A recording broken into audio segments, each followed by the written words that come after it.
Nas últimas 48 horas, o suposto hardware de IA da IA se tornou um dos maiores mistérios tecnológicos do ano. Um falso comercial do Super Bowl viralizou e foi desmentido publicamente. Agentes de IA estão transformando o software em Wall Street, com grandes bancos automatizando contadores usando IA Cloud. E Elon Musk afirmou que a disputa da IA será decidida com robôs energéticos e centros de computação no espaço. Vamos começar pela confusão do hardware, pois o hardware da OpenAI entrou na fase 1 dos vazamentos do ninguém sabe mais o que é real, segundo dizem. O primeiro dispositivo de consumo da OpenAI é um fone de ouvido de IA chamado Dime, como a moeda de 10 centavos, para indicar o quão pequeno e delicado ele é. A informação veio de um vazador chamado Smart Pikachu. No momento em que isso se espalhava, a Administração Nacional de Propriedade Intelectual da China, CNIPA, anunciou publicamente uma patente ligada ao hardware da OpenAI. Esse timing deixou tudo mais sério, como se não lidássemos só com slides de vaporware. Este projeto de fone de ouvido tem relação com o antigo codinome SweetPea. Se os rumores da cadeia de suprimentos forem verdadeiros, não é um fone comum. É visto como uma alternativa aos AirPods, sem adotar o formato tradicional intra-auricular. O corpo seria de metal e em formato de seixo. Com 2 fones removíveis em cápsula armazenados dentro, o uso é atrás da orelha, não dentro. Os materiais se assemelham mais ao hardware de smartphones do que à condução óssea, além do silicone. O processador-alvo é um chip de smartphone de 2 nanômetros com a solução Exynos sendo a mais citada. Também há conversa sobre um chip personalizado que permitiria ao dispositivo executar comandos da Siri diretamente em um iPhone por voz, basicamente tentando atravessar as barreiras do ecossistema da Apple de fora para dentro. Dizem internamente que este dispositivo é prioridade para a equipe de Johnny Ive e a OpenAI tem grandes expectativas. A janela de lançamento especulada é setembro, com meta de envio de 40 a 50 milhões de unidades no primeiro ano, o que é muito ambicioso. Segundo relatos, a Foxconn foi orientada a preparar capacidade para 5 dispositivos da OpenAI por trimestre até 2028. Isso é um roteiro de família de produtos, não um único dispositivo. Mas aqui, a realidade aparece. Esses mesmos relatos dizem que a OpenAI teve que fazer grandes concessões por causa da economia do hardware, escassez de HBM e custos altíssimos de chips de 2 nanômetros. Forçou-os a adiar a ideia inicial de um dispositivo de IA completo, semelhante a um celular, com unidade própria de processamento. O novo plano, segundo essa versão, é lançar um fone de ouvido simplificado só de áudio em 2026 e depois lançar uma versão mais potente. Quando os componentes ficarem mais baratos, surge o segundo ponto, que coloca essa ideia do fone em dúvida. Ocorreram depoimentos judiciais sobre a empresa de hardware de Johnny Ive, com esclarecimentos específicos de pessoas importantes. Evans Hanke, descrito como cofundador e diretor de produto, disse que a I.O. não tem planos de lançar um fone de ouvido personalizado. Outro cofundador, Tang Tan, afirmou que o protótipo não é um dispositivo intra-auricular nem um vestível. Isso basicamente descarta fones de ouvido, óculos, relógios, todas as categorias óbvias. Isso está mais alinhado com como Sam Altman descreve o primeiro dispositivo da OpenAI, pequeno, para caber no bolso ou ficar sobre uma mesa, com sensores ambientais e feito para momentos específicos, quando é incômodo pegar o celular ou você precisa de foco total. Ele compara celulares a lugares barulhentos que tiram a atenção e o dispositivo da OpenAI a um espaço silencioso voltado à concentração. Ao conectar esses pontos, uma caneta faz sentido. Agora, uma pausa nesse caos de hardware da OpenAI, pois isso é importante para todos. Higgsfield está patrocinando o vídeo de hoje e criou uma das plataformas de IA para criadores que mais cresce atualmente. Projetada para simular um fluxo de trabalho de estúdio real, a Higgsfield estrutura tudo conforme a produção real de vídeos e não como uma simples caixa de prompts. Você começa com uma ideia, define suas cenas e gera e refina tudo dentro de um único fluxo conectado. Em vez de alternar entre várias ferramentas de IA para roteiros, visuais e edições, todo o projeto fica em um só lugar, do conceito à exportação. O foco no criador é o que realmente diferencia a plataforma, especialmente para quem quer produzir mais que clipes de teste. Eles já hospedam muitos dos mais novos e avançados modelos de vídeo de IA, e a novidade é o Kling 3.0, que é um dos modelos mais impressionantes disponíveis. No fluxo de trabalho do Higgs Field, roteiro, referências e direção de áudio impulsionam um processo estruturado de geração. Assim, as cenas fluem naturalmente, a câmera faz sentido e personagens e objetos permanecem consistentes entre cenas. Na prática, você abre um projeto, insere um roteiro curto ou uma ideia, mapeia a cena, gera seu vídeo, ajusta o tempo ou os visuais e exporta algo pronto para anúncios em redes sociais ou para contar histórias. Vale a pena conferir se você leva a sério a criação de filmes com IA. Link na descrição. Agora, vamos voltar ao dispositivo misterioso da OpenAI. Uma caneta é comum em uma mesa, não chama a atenção como um aparelho de vigilância e possui baixa barreira cognitiva, o que torna as pistas sobre a filosofia de design interessantes.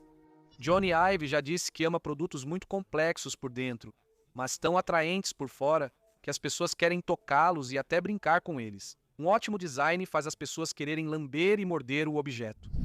Altman aparentemente disse que o protótipo dava vontade de lamber, descrevendo-o como minimalista, elegante e levemente divertido. Menciona-se cerâmica de alta qualidade e interação muito simples, talvez só com alguns botões físicos.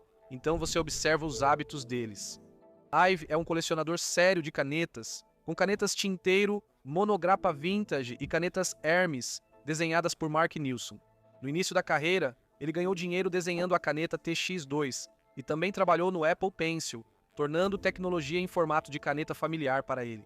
Altman é ainda mais obcecado, como contou em um podcast de 2024 chamado How I Write.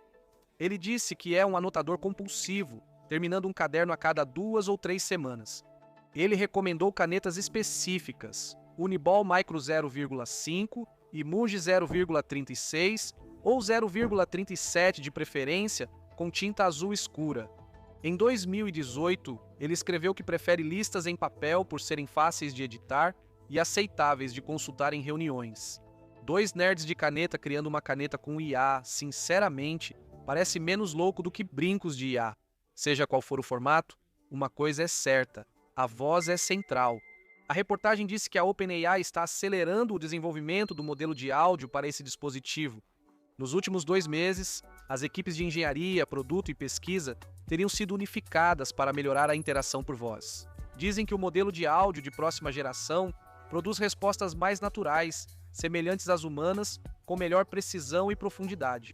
Crucialmente, ele suporta conversas síncronas e lida com interrupções de forma suave, exatamente o que você precisa para uso de voz em tempo real. Espera-se que esse modelo seja lançado no primeiro trimestre, e até mesmo uma estrutura de equipe foi mencionada. Kundan Kumar, ex-Character AI, lidera o projeto. Ben Newhouse trabalha na adaptação de áudio da arquitetura de texto. Jack Shannon, da Multimodal Chat GPT, cuida do design de interação. Eles formam o núcleo do avanço de áudio da OpenAI. O principal desafio é o comportamento do usuário. A maioria dos usuários do ChatGPT fala pouco com a IA, pois os recursos de voz eram fracos. Agora, o desafio da OpenAI é ensinar as pessoas a conversarem com a IA por padrão. Se lançado com sensores ambientais e escuta sempre ativa mediante permissão, esse dispositivo ameaça todo o mercado de gravadores de IA. Os gravadores de IA atuais focam em transcrição e resumos. O dispositivo da OpenAI incluiria isso como um recurso entre vários outros.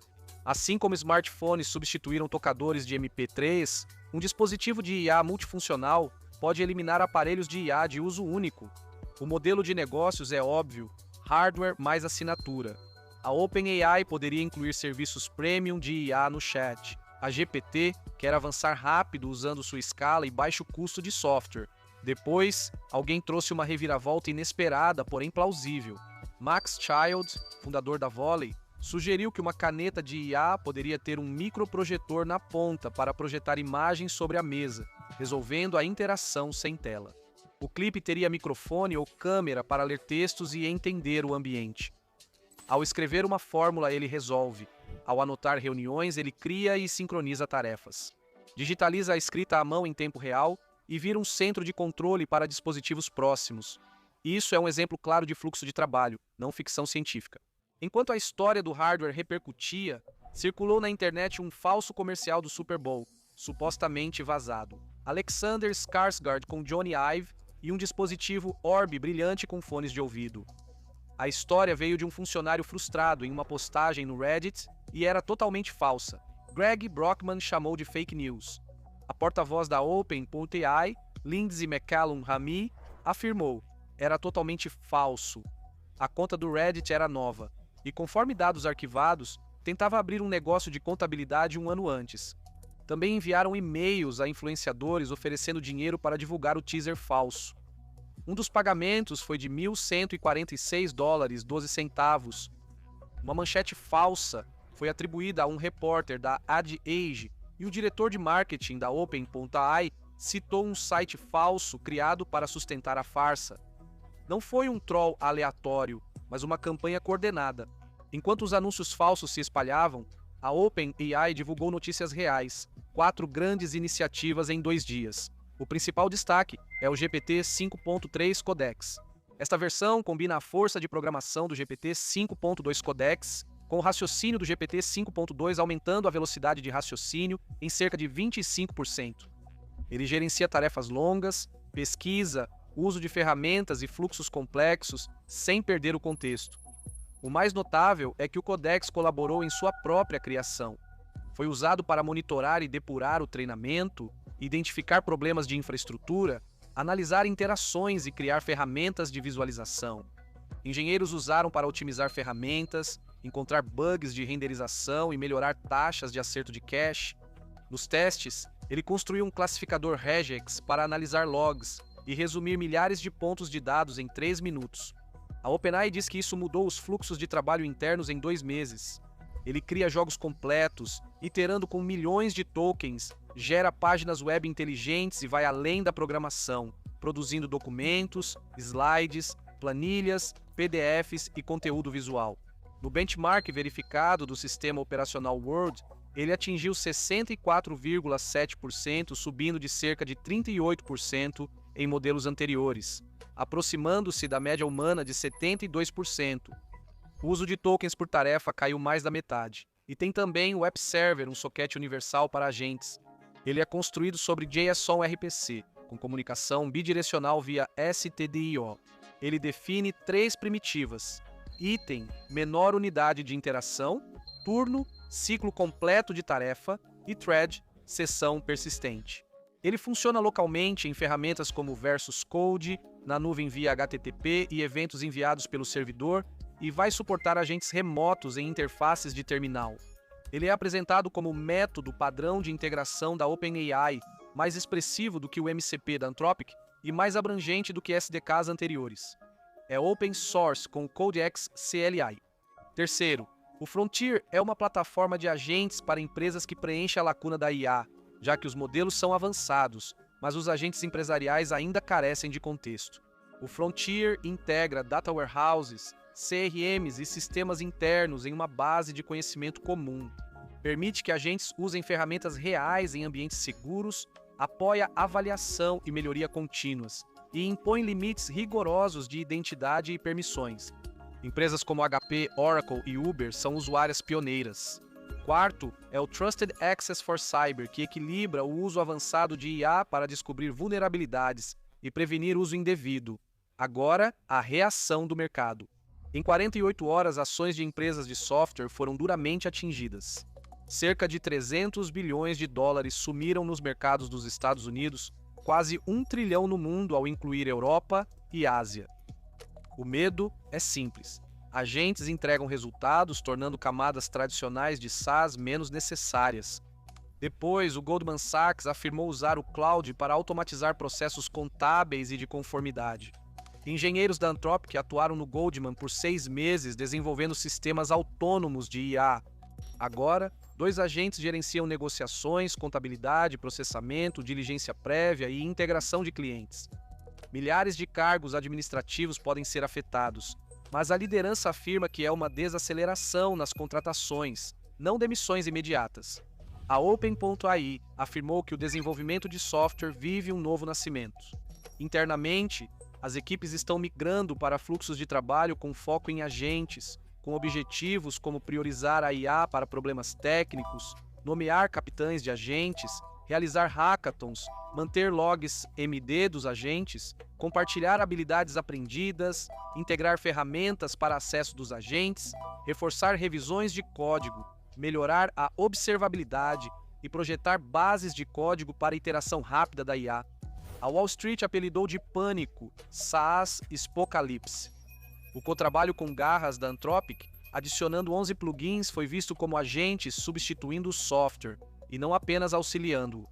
O modelo antigo de licença por assento falha se um agente faz o trabalho de 10 empresas como DocSign e Zendesk foram impactadas.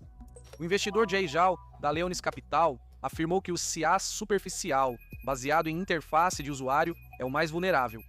Enquanto sistemas profundos que controlam dados e permissões podem prosperar como camadas de execução de agentes, a pilha do futuro parece ser sistemas estáveis na base, agentes proativos no topo e humanos supervisionando. E então Musk entrou com sua própria visão, energia e manufatura para apoiar a dominância da IA. No podcast de Dwarkesh Patel, Musk falou por horas sobre centros de dados de IA, a China e a construção de centros de computação no espaço. Painéis solares no espaço podem gerar até 5 vezes mais energia que os terrestres, recebendo luz solar quase contínua em certas órbitas. Ele afirma que a infraestrutura energética do CDNA é um obstáculo, enquanto a rede elétrica da China é uma vantagem. Sem inovação radical, diz que a China pode vencer facilmente em IA e robótica. Os modelos de IA da China, como Qianwen e Dubao, são amplamente utilizados porque são baratos e oferecem grandes cotas gratuitas. As empresas chinesas dependem de chips nacionais com bom custo-benefício e menores custos de energia, além de modelos de código aberto como o DeepSeek. Musk acha que, com a fabricação próxima dos limites, chips perderão vantagem e a energia será o fator decisivo. Ele considera os robôs humanoides o principal trunfo dos Estados Unidos.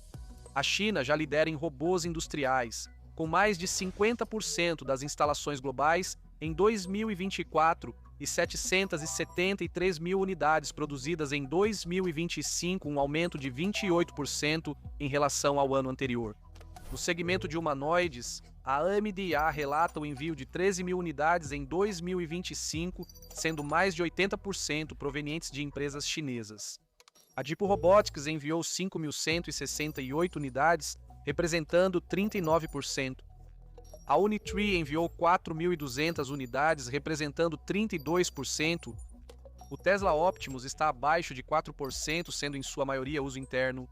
A computação espacial de Elon Musk enfrenta grandes desafios de dissipação de calor, podendo exigir radiadores de quilômetros quadrados, e a manutenção em órbita é um pesadelo.